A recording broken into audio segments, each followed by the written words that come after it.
Hello friends, welcome my YouTube channel. मैं संपत सिंह। हमारा एक टॉपिक चल रहा था रासायनिक अभिक्रिया एवं समीकरण। तो इसकी हमारी एक क्लास हो गई है जिसमें हमने जो अभिकारक होता है उसकी क्रिया और उसकी प्रकृति के आधार पर जो रासायनिक अभिक्रिया उनको 4 भागों में बांटा था। तो उनके बारे में वो चारों भाग हमने पढ़ लिए हैं। उनको आपको पढ़ना है, जानना है तो उस वीडियो का लिंक मैं आपको डिस्क्रिप्शन में दे दूंगा, तो वो भी आप देख लेना। हम उससे आगे की बात करते हैं कि अन्य और अभिक्रियाएं कौन कौन सी है। तो आज हम कुछ अभिक्रियाओं को देखेंगे, तो कुछ अन्य अभिक्रियाएं देख रहे हैं, कुछ अन्य रासायनिक अभिक्रियाएं देख रहे हैं। तो आज हम ले रहे हैं अभिक्रिया के वेग के आधार पर,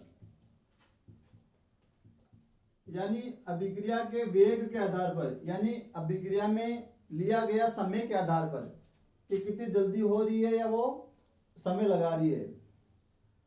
तो अभिक्रिया में लगने वाले समय के आधार पर, तो यहां अभिक्रियाएं जो है वो 2 प्रकार की होती है वेग के आधार पर रासायनिक अभिक्रियाएं। पहली तो होती है आपकी तीव्र रासायनिक अभिक्रिया और दूसरी होती है मंद रासायनिक अभिक्रिया, फास्ट और स्लो। तो पहले हम देख लेते हैं तीव्र रासायनिक अभिक्रिया।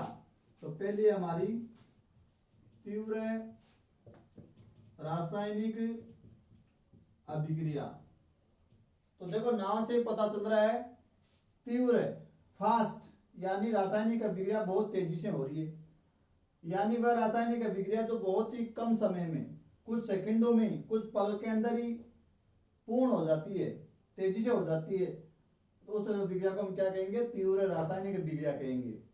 यानी जैसे ही क्रियाकारक को हम मिलाएंगे तो वो तुरंत क्रिया करके उत्पाद बना लेंगे बहुत ही कम समय में। तो वे रासायनिक अभिक्रिया जो बहुत कम समय में पूर्ण होती है, यानी क्रियाकारक तेजी से या तुरंत तेजी से क्रिया करके उत्पाद बना देते हैं। तो आपके परिभाषा समझ में आ गई होगी। नाम से पता चल रहा है तीव्र रासायनिक अभिक्रिया तो वह रासायनिक अभिक्रिया जो बहुत ही कम समय में पूर्ण हो जाती है। तुरंत ही जो अभिकारक होते हैं वो क्रिया करके तुरंत ही क्या बना देते हैं? उत्पाद बना देते हैं। मतलब सेकंड से भी कम समय में पूर्ण हो जाती है। तो आप ऐसे भी कह सकते हो इसको क्या, कि क्रियाकारक को जैसे मिलाएंगे, 2 या 2 से ज्यादा क्रियाकारक तेजी से रिएक्ट करेंगे, तेजी से क्रिया करेंगे, तुरंत क्रिया करके क्या बना लेंगे? तुरंत ही कम समय में क्या बना देंगे? उत्पाद बना देंगे। तो हम उसको क्या कहेंगे? तीव्र अभिक्रिया कहेंगे। उत्पाद क्या है, क्रियाकारक क्या है, इसकी बात हम पहले वाली क्लास में कर चुके हैं, तो आप वहां देख लेना इसको। तो अब एक एग्जांपल देखते हैं कि कौन सी ऐसी अभिक्रियाएं जो बहुत ही कम समय में पूर्ण होती है। और ये जो अभिक्रियाएं होती है मोस्टली आयनिक अभिक्रिया होती है।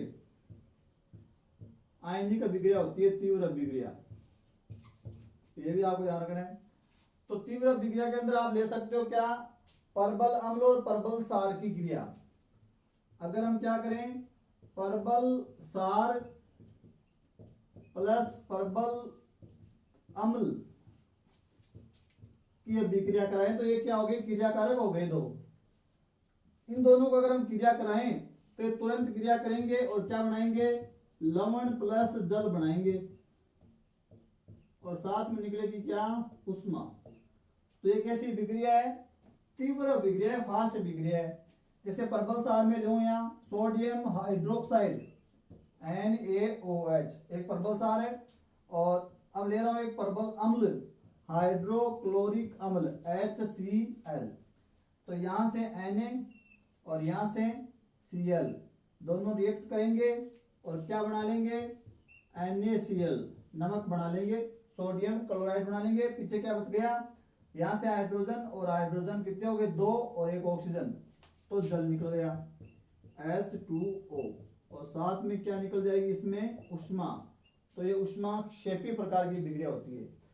तो ये जो विक्रिया है, तो ये दो क्रियाकारक है, सोडियम हाइड्रोक्साइड और हाइड्रोक्लोरिक अम्ल क्रियाकारक है, तेजी से क्रिया करके लवण प्लस जल बना रहे हैं। और ये विक्रिया इतनी फास्ट होती है, इसमें समय लगता है 10⁻⁻10 सेकेंड। तो परबल अम्ल और परबल सार की जो विक्रिया है, तीव्र विक्रिया, उसमें समय लगता है 10⁻⁻10 सेकेंड। तो ये बहुत ही कम समय, इतने कम समय में विक्रिया पूर्ण हो जाती है। अगला एग्जांपल देखें हम।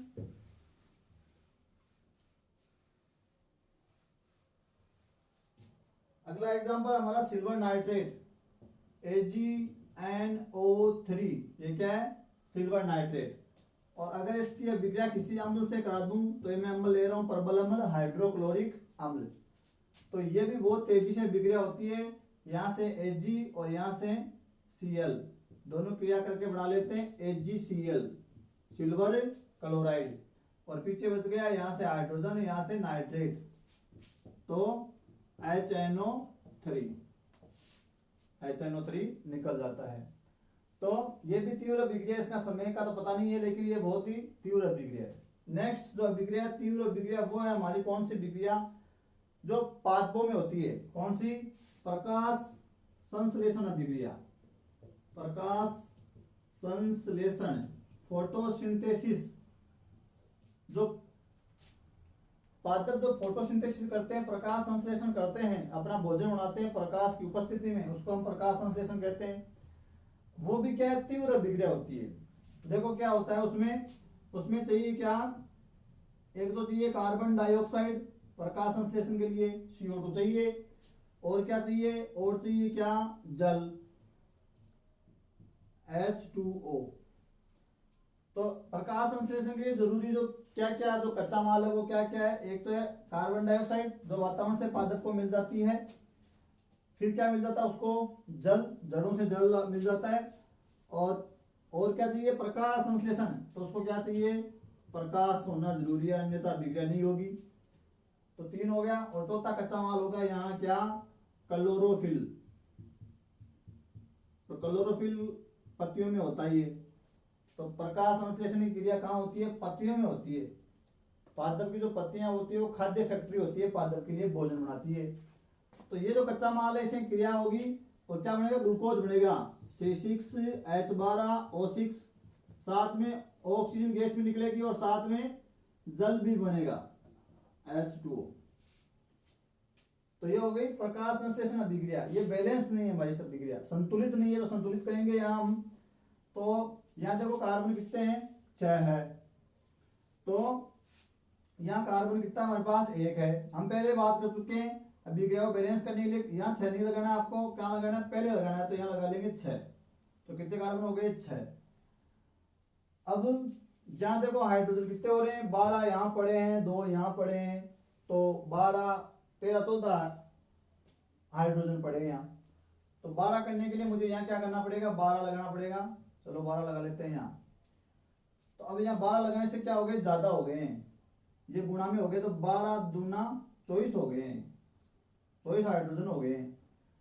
तो यहाँ देखो 24 है कि नहीं है, तो देखो यहाँ 24 करने के लिए देखो 12 तो यहाँ है, लेकिन यहाँ कितने 2 है, तो 12 करने के लिए मैं क्या कर दूं, 6 कर देता हूँ, यहाँ 6 लगा देता हूँ। पहले लगा सकते हैं आप कितने भी नंबर्स लगा सकते हो, एक से लेकर कितने भी, लेकिन आपको छोटी से छोटी संख्या का इस्तेमाल आप कर सकते हो। हिट एंड ट्रायल विधि से हम इस समीकरण को सोल्व कर रहे हैं। तो ये हो गए 6 दूनी 12 हाइड्रोजन और 12 ये 24 हो गए, और ये हो गए 12 दूनी 24। तो कार्बन संतुलित हो गया, हाइड्रोजन हो गया। अब आते हैं ऑक्सीजन पर। तो ऑक्सीजन कितनी है, 6 दूनी 12, तो यहाँ है, और 12 है देखो यहाँ है, 24 है, तो इधर भी 24 है क्या, तो देखो 6 दूनी 6 तो ये रहे और 6 ये रहे, कितने हो गए, 12 हो गए। चाहिए कितने हमको, 24, तो 24 करने के लिए हमको यहाँ 6 लगाना पड़ेगा, तो 6 दूनी हो जाएंगे 12 और 12 12 हो जाएंगे 24। तो मेन अभिक्रिया हमारी क्या होगी 6CO2 प्लस 12H2O, प्रकाश और क्लोरोफिल, यानी 6 अणु तो कार्बन डाइऑक्साइड के, 12 अणु जल के, प्रकाश और क्लोरोफिल क्रिया करके क्या बनाएंगे ग्लूकोज, उसका कार्बनिक पदार्थ भोजन, प्लस 6 अणु किसके निकल जाएंगे ऑक्सीजन के, और 6 अणु क्या बन जाएगा जल। तो प्रकाश संश्लेषण की विक्रिया होती है तो ग्लूकोज बनता है उसका भोजन, उसका कार्बनिक पदार्थ, और ऑक्सीजन निकलते हैं जो हम श्वसन में काम लेते हैं, और हमारे द्वारा छोड़ी हुई CO2 पादप प्रकाश संश्लेषण में काम लेते हैं। इसका मतलब पादप और हम एक दूसरे पर क्या है हम निर्भर है। हमने CO2 छोड़ी तो पादप भोजन बनाने के काम ले लिया, और यहाँ जो ऑक्सीजन निकली वो हमने काम में ले लिया, तो हम एक दूसरे पर निर्भर है। वैसे और भी माध्यम है CO2 के, लेकिन एक हम ऐसा समझ सकते हैं। ये भी कैसी विक्रिया है तीव्र विक्रिया है, इसको पूर्ण होने में समय लगता है। इसका अर्धायुकाल होता है T/2, यानी इसका अर्धायुकाल आधा आयुकाल वो होता है 10⁻⁻12 सेकंड। तो प्रकाश संश्लेषण अभिक्रिया का अर्धायुकाल होता है कितना 10⁻⁻12 सेकंड में हो जाती है, तो काफी तीव्र अभिक्रिया है। अर्धायुकाल का मतलब है कि अभिकारकों की आधी मात्रा किसमें बदल गई उत्पाद में। तो अभिकारकों की आधी मात्रा उत्पाद में बदलने में समय कितना लगता है 10⁻⁻12 सेकंड, बहुत ही कम समय लगता है। तो ये भी किसका उदाहरण हमारी तीव्र अभिक्रिया का उदाहरण है। तो 3 एग्जाम्पल काफी है।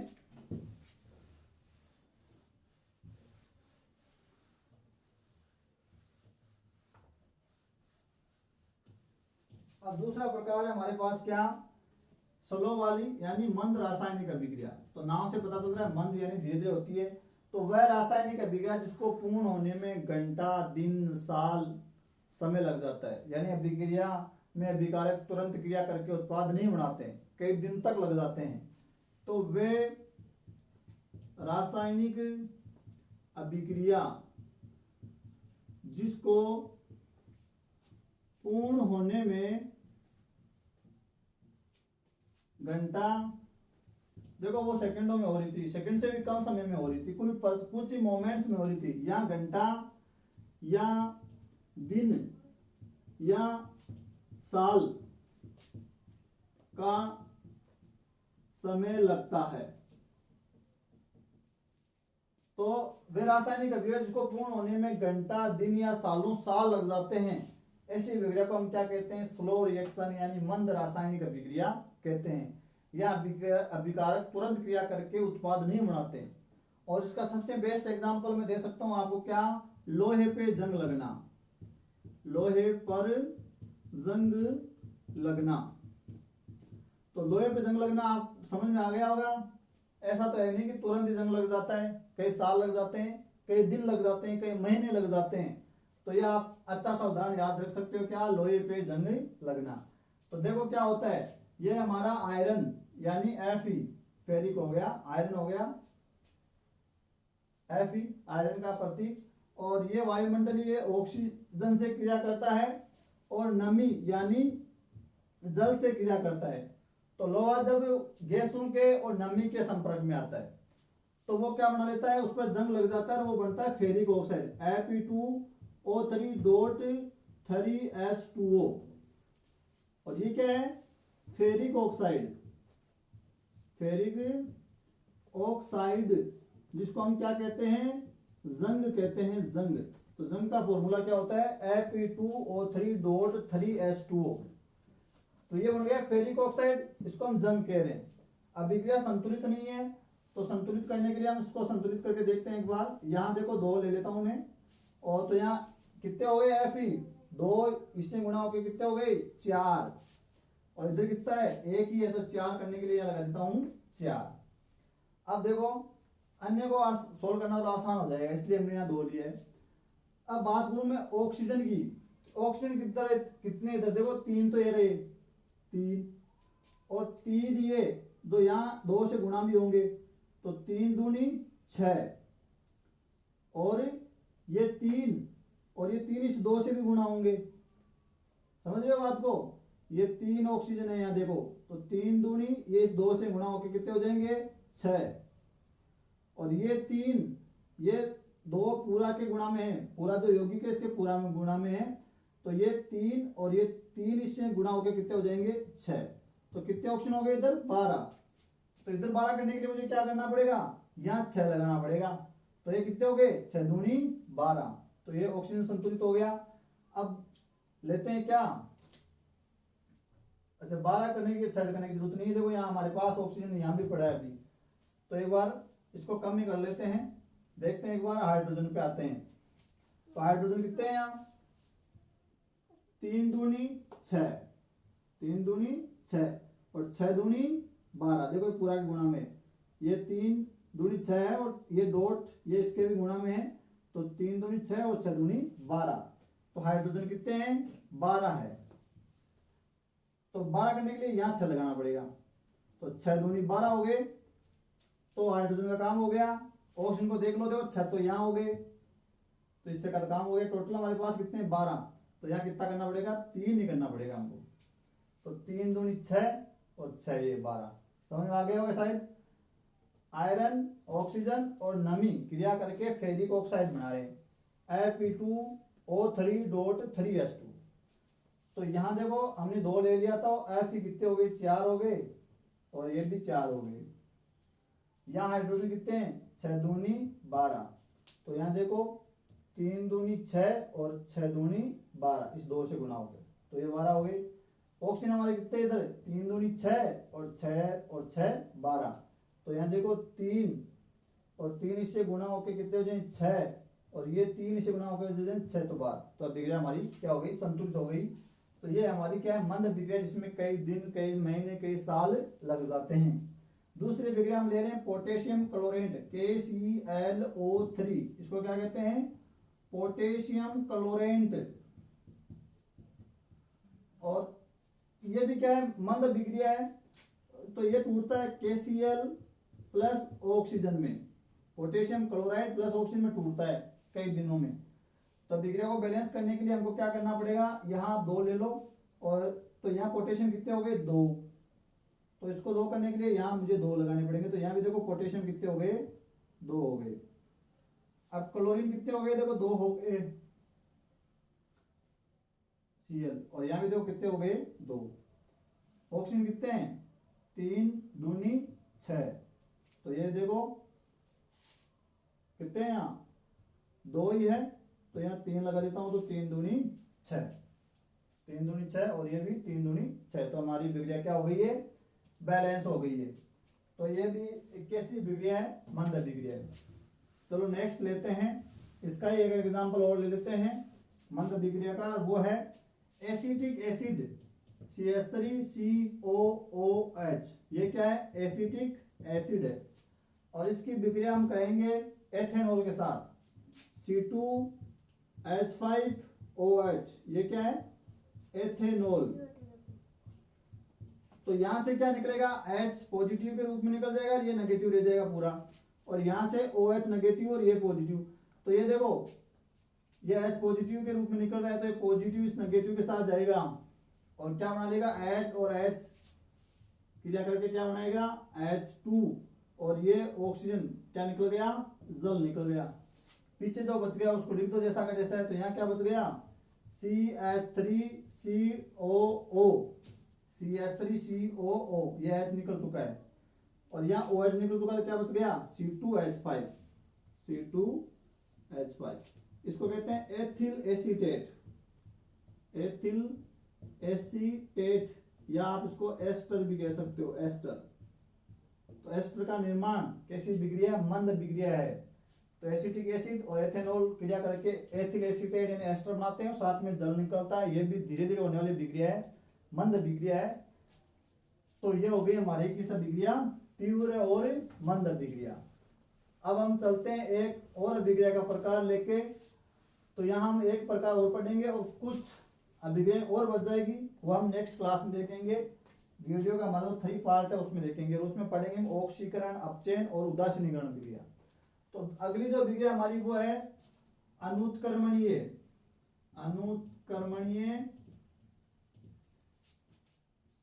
एवं उत्कर्मणीय। तो अगली हमारी जो रासायनिक अभिक्रिया है वो कौन सी है? अनुत्कर्मणीय एवं उत्कर्मणीय अभिक्रियाएं। तो पहला हम ले रहे हैं क्या? अनुकर्मणीय रासायनिक अभिक्रिया। तो ये क्या है? अनुत्कर्मणीय यानी ये एक दिशा में होने वाली विक्रिया है, ये रिवर्स नहीं होती है, ये परमानेंटली फिक्स है, एक दिशा में हो गई, पूर्ण हो गई, वापस रिवर्स नहीं हो सकती। उत्कर्मणीय ये वापस उत्क्रमित हो जाती है, रिवर्स हो जाती है, वापस क्रियाकारक से उत्पाद बना, उत्पाद से वापस क्रियाकारक बन गया। तो ये अस्थायी है, टेम्परेरी है। तो देखो क्या परिभाषा बनेगी? वे रासायनिक अभिक्रिया जिसमें क्रियाकारक क्रिया करके उत्पाद बनाते हैं। यानी यहां क्रियाकारक क्रिया करेंगे, क्या बना लेंगे? उत्पाद बना लेंगे, बस बात खत्म। अभिकारकों ने क्रिया की और क्या बना लिया? उत्पाद बना लिया। कैसी विक्रिया हो गई? अनुत्कर्मणीय विक्रिया। अब उत्पाद वापस क्रियाकारक नहीं बना सकते यहां। तो ये क्या है?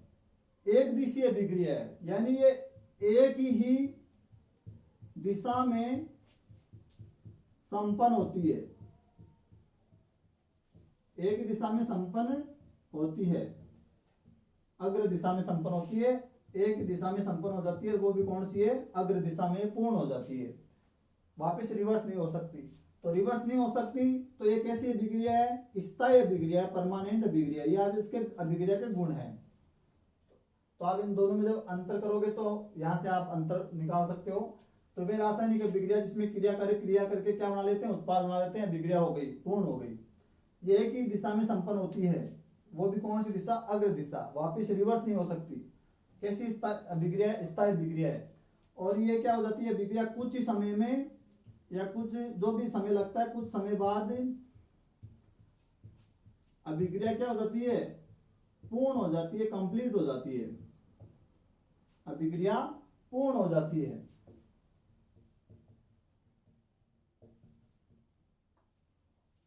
तो एक बार अभिक्रिया चालू हो गई तो ये तुरंत ही क्या हो जाती है? पूर्ण हो जाती है, वापस रिवर्स नहीं होती है। और इसको किसी बंद पात्र में कराने की कोई जरूरत नहीं पड़ती है। तो बंद पात्र की भी इसमें कोई जरूरत नहीं पड़ती है। तो ये कौन सी विक्रिया होती है? ऐसी अनुत्कर्मणीय, इरिवर्सिबल रिएक्शन। तो अभिकारक क्रिया करेंगे, उत्पाद बना लेंगे, और उत्पाद वापस क्रियाकारक नहीं बना पाएंगे, इसलिए कैसी होगी? परमानेंट हो गई। ये एक दिशा में चलती है, अग्र दिशा में संपन्न हो जाती है, और कुछ समय बाद ये पूर्ण हो जाती है। और यहाँ क्या होता है? क्रियाकारकों की सांद्रता कम होती है। जैसे अभिक्रिया शुरू होती है तो इसमें क्या होता है? क्रियाकारकों की सांद्रता तो कम होने लगती है, और उत्पादों की सांद्रता बढ़ती है। समझ में आ गई की बात? कि विक्रिया शुरू हुई तो क्रियाकारकों की सांद्रता कम होगी, क्योंकि क्रियाकारक क्या बना रहे हैं? उत्पाद में बदल रहे हैं वो। तो क्रियाकारक की सांद्रता तो हो जाएगी कम धीरे धीरे, और जब क्रियाकारक की सांद्रता कम होगी तो क्या बन रहा है? उत्पाद बन रहा है।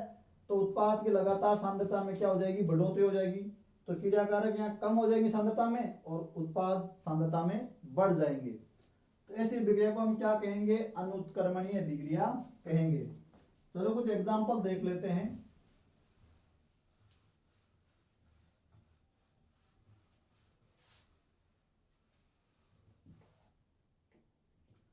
एग्जाम्पल तो नॉर्मली आप कोई सी भी विक्रिया ले लो, नॉर्मली आपकी अनुत्क्रमणीय विक्रिया होती है। जैसे कार्बन को हमने जलाया, कोयले को जलाया, किसकी उपस्थिति में जलाया? ऑक्सीजन की उपस्थिति में जलाया, और क्या बन गई? कार्बन डाइऑक्साइड गैस बन गई। अब ये कार्बन डाइऑक्साइड गैस वापस कार्बन और ऑक्सीजन नहीं बना सकती, ये रिवर्स नहीं हो सकती, ये ऐसे वापस पॉसिबल नहीं है। ये अग्र दिशा में होगी, देखो आगे ही हो गई, ये प्रतीप नहीं हो रही, वापस रिवर्स नहीं हो रही है। इस चीज से यह चीज नहीं बन सकती, इससे ये जो क्रिया कारक है, इन क्रिया कारक से क्या बन गया, उत्पाद बन गया, और ये उत्पाद वापस क्रिया कारक नहीं बना सकते। तो इसकी लगातार सांद्रता घटेगी और इनकी सांद्रता बढ़ेगी, और अभिक्रिया क्या हो जाएगी, पूर्ण हो जाएगी, संपन्न हो जाएगी, और ये एक दिशा में होने वाली अभिक्रिया है। तो एक और ध्यान रखना इसमें आपको, वो है ये तीर, आप इसको पहचानोगे कैसे कि उत्क्रमणीय है या अनुत्क्रमणीय, तो वो इस एरो से पहचानेंगे हम। अगर हमारा एरो ऐसा लगा हुआ है, यानी उत्क्रमणीय जो अनुत्क्रमणीय जो अभिक्रिया हमारी, उसको हम कैसे दिखाते हैं, इस प्रकार के एरो से दिखाते हैं। ये वाला एरो जो अग्र दिशा में बता रहा है कि अभिक्रिया इस दिशा में हो रही है, तो अनुत्क्रमणीय अभिक्रिया को दर्शाने के लिए हम ऐसा एरो लगाएंगे, और जो उत्क्रमणीय अभिक्रिया है उसको हम दिखाने के लिए दोनों ओर एरो लगाएंगे ऐसे, ठीक है, दोनों दिशाओं में, कि ये आगे भी हो रही है संपन्न और पीछे भी हो रही है। और अगर अभिक्रिया साम्य अवस्था में, कि न तो आगे जा रही है न पीछे जा रही है, क्रिया कारक उत्पाद में बदल गए, उत्पाद क्रिया कारक में बदल गए, और दोनों की मात्रा बराबर हो गई, उसको बोलते हैं साम्य अवस्था। तो तीर को आपको कर देना ऐसा आधा आधा, तो ये साम्य अवस्था, ये अग्र दिशा, और ये अग्र और प्रतिबिंब दोनों दिशा। तो ये हमको काम लेना है किस अभिक्रिया के लिए, अनुत्क्रमणीय अभिक्रिया के लिए। ये कब काम लेना है हमको, उत्क्रमणीय अभिक्रिया के लिए, और ये कब काम लेना है, साम्य अवस्था के लिए। कई बार कई जगह आपको उत्क्रमणीय अभिक्रिया के लिए ये भी सिंबल मिल सकता है, वैसे कोई दिक्कत वाली बात नहीं है, चाहो तो आप ये ले लो चाहे ये ले लो, वैसे नॉर्मली ये साम्य अवस्था के लिए होता है। तो एक एग्जांपल ये हो गया। दूसरा जैसे मेथेन का दहन, मेथेन यानी CH4, दहन का मतलब ऑक्सीजन की उपस्थिति में जलाना। जब किसी चीज का दहन होता है तो कार्बन डाइऑक्साइड गैस बनती है, जल बनता है। नॉर्मली किसी चीज का दहन होता है तो जल और कार्बन डाइऑक्साइड गैस बनती है। तो देखो यहाँ मेथेन को मैंने जलाया ऑक्सीजन की उपस्थिति में, तो क्या बन गया, कार्बन डाइऑक्साइड और जल बन गया। अब अभिक्रिया बैलेंस नहीं है, बैलेंस कर लो। यहाँ देखो हाइड्रोजन 4 है और यहाँ कितने हैं, 2 ही है, तो यहाँ मैं 2 लगा देता हूँ, तो हाइड्रोजन कितने हो गए 4, यहाँ भी कितने हो गए 4, यहाँ कार्बन कितना है 1, तो यहाँ भी कितना है 1, और यहाँ ऑक्सीजन कितने हैं 2, और यहाँ कितने हो गए 2, तो ये हो गए, और 2 ये हो गए 4 हो गए, तो यहाँ 2 कर दो, तो 2 दूनी 4, 2 और 2 4, तो अभिक्रिया बैलेंस हो गई। तो एक ऐसी अभिक्रिया का एग्जाम्पल हो गया हमारा अनुत्क्रमणीय इरिवर्सिबल अभिक्रिया का उदाहरण हो गया। अब देखते हैं कौन सी, उत्क्रमणीय अभिक्रिया। तो जस्ट इसका अपोजिट मामला हो जाएगा क्या, वे रासायनिक अभिक्रिया जिसमें क्रिया करके उत्पाद बनाते हैं तथा उसी समय वह उन्हीं परिस्थितियों में उत्पाद क्रिया करके अभिकारक बना देता है, तो उसे हम क्या कहेंगे, उत्क्रमणीय अभिक्रिया कहेंगे, रिवर्सिबल अभिक्रिया कहेंगे, उत्क्रमणीय अभिक्रिया कहते हैं। समझ में आ गई होगी बात आपको। तो वे रासायनिक अभिक्रिया जिसमें क्रियाकारक क्रिया की और क्या बना लिया, उत्पाद बना लिया। अब उत्पाद क्या करते हैं, उसी समय वापस उसी दौरान और उन्हीं परिस्थितियों में, परिस्थितियां आपको चयन नहीं करनी है, यानी जिस ताप दाब पर अभिक्रिया हो रही है, जिस उत्प्रेरक की उपस्थिति में हो रही है, वो आपको वही ताप दाब उत्प्रेरक करना है, चेंज नहीं करना है। तो उन्हीं परिस्थितियों में उत्पाद क्रिया करके वापस क्या बना लेता है, क्रियाकारक या विकारक बना लेता है। तो वो कैसी अभिक्रिया हो गई, उत्क्रमणीय हो गई, रिवर्स हो रही है। तो रिवर्स हो रही है तो कैसी अभिक्रिया, ये अस्थायी है, दोनों दिशाओं में संपन्न होती है। वो एक दिशा में होती है तो दोनों दिशाओं में संपन्न होती है, आगे भी हो जाती है और वापस रिवर्स होकर पीछे भी हो जाती है। तो अग्र और प्रति अभिक्रिया होती है, तो दोनों दिशाओं में आप इसको इस आधार पर अभिक्रिया कितने भागों में बांट सकते हो, 2 भागों में।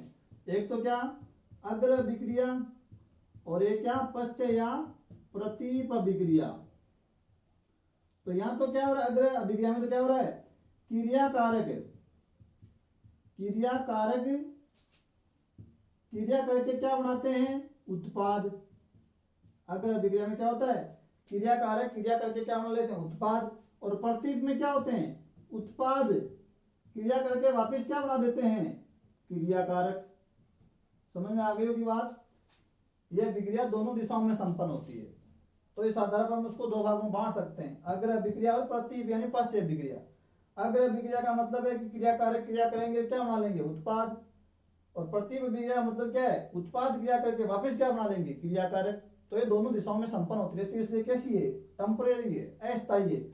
और यहाँ तो सिंबल कहाँ में लेंगे हम, कैसा लेंगे, ऐसा, या हम कैसा काम लेंगे, ऐसा। तो ऐसे सिंबल यहाँ काम आते हैं।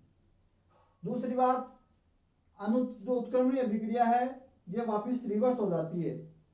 अगर अभिक्रिया के दौरान गैस का निर्माण होता है, क्या बनती है, गैस, तो उत्क्रमणीय अभिक्रिया को बंद पात्र में कराना जरूरी होता है, बंद पात्र में। क्यों, क्योंकि उत्पाद की क्रिया करके वापस क्या बनाएंगे, क्रिया कारक बनाएंगे। और अगर हमारे उत्पाद गैस है तो वो बाहर निकल जाएंगे, और वो बाहर निकल जाएंगे तो उत्पाद बचेगा नहीं, तो वापस क्रिया कारक बनेगा नहीं। इसलिए अगर अभिक्रिया में गैस का निर्माण होता है तो उत्क्रमणीय अभिक्रिया को बंद पात्र में कराना जरूरी होता है, ताकि वो गैस बाहर न जाए और वो उत्पाद वापस क्रिया कारक बना सके। और भी इसकी कई सारी बातें हैं।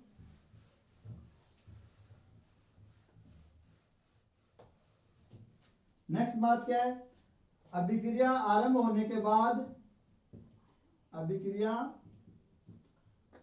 आरंभ होने के बाद पूर्ण नहीं होती है। वो तो हो जाती है, अनुत्क्रमणित क्या है, अभिक्रिया आरंभ होने के बाद कुछ समय बाद में वो क्या हो जाती है, पूर्ण हो जाती है, कंप्लीट हो जाती है। लेकिन उत्क्रमणीय अभिक्रिया आरंभ होने के बाद वो पूर्ण नहीं होती, वो चलती रहती है। क्योंकि क्रिया कारक से उत्पाद बना, उत्पाद से क्रिया कारक बना, तो वो पूर्ण कब होगी, नहीं होगी। दूसरी बात, उत्क्रमणीय अभिक्रिया में क्रिया कारकों की मात्रा कभी भी शून्य नहीं होती। क्रिया कारकों की मात्रा शून्य नहीं होती है। उसमें आपने क्या पढ़ा था, अनुत्क्रमणीय में, कि क्रिया कारकों की मात्रा या सांद्रता कम होती है, उत्पादों की सांद्रता बढ़ती है। लेकिन उत्क्रमणीय में क्या होता है, क्रिया कारकों की मात्रा कभी भी शून्य नहीं होती है।